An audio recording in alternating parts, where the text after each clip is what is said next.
All right, time to talk Clemson football and catch up with the Tigers with Jason Priester from allclemson.com on SI. Jason, how you doing today? I'm doing all right. How about yourself, man? Doing great. Got to remind everyone, smash that like button, hit the bell for the notifications when you subscribe. That way you know when we're going live, which is at some point each and every day.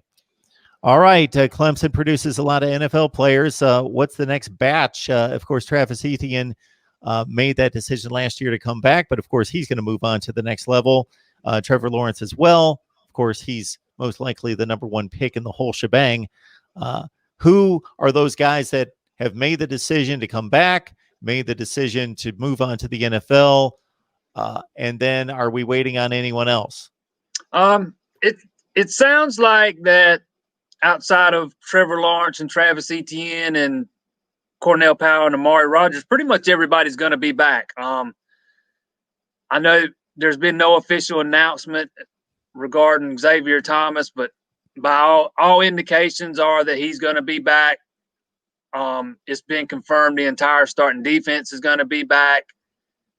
And I've left out Jackson Carman, offensive lineman. He's going to the NFL too, but so they're going to lose 4 or 5 guys on the offense and bring everybody else back.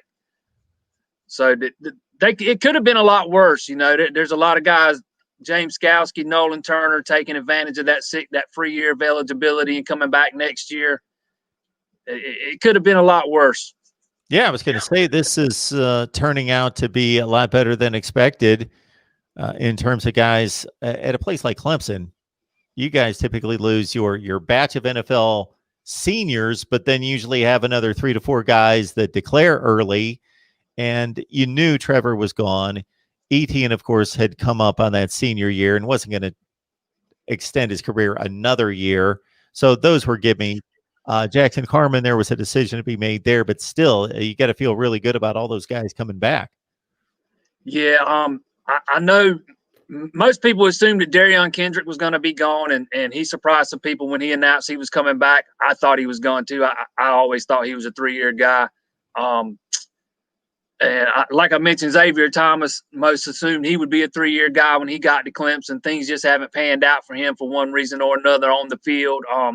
I think he can really help himself by coming back next year. And like I said, it seems like that's what he's going to do. But I read somewhere earlier today that on average, since Dabo Swinney's been there, he brings back an average of like 5.5 players on defense each year. This year, he's going to bring them all back. So it's not something that happens every year in Clemson. Yeah, they seem to bring back more players than the average just major superpower. Like LSU loses a ton of guys early to the draft. Ohio State loses their share. Other teams across the board. Georgia's bringing back more than they expected as well. So maybe a lot of guys are thinking, hey, I didn't show too much on tape. I had less games played or something. And they're making that decision. Of course, they have the advantage here in the last, I don't know, it's been going on close to 10 years in which they get those reports back from the NFL to where they can make a more informed decision.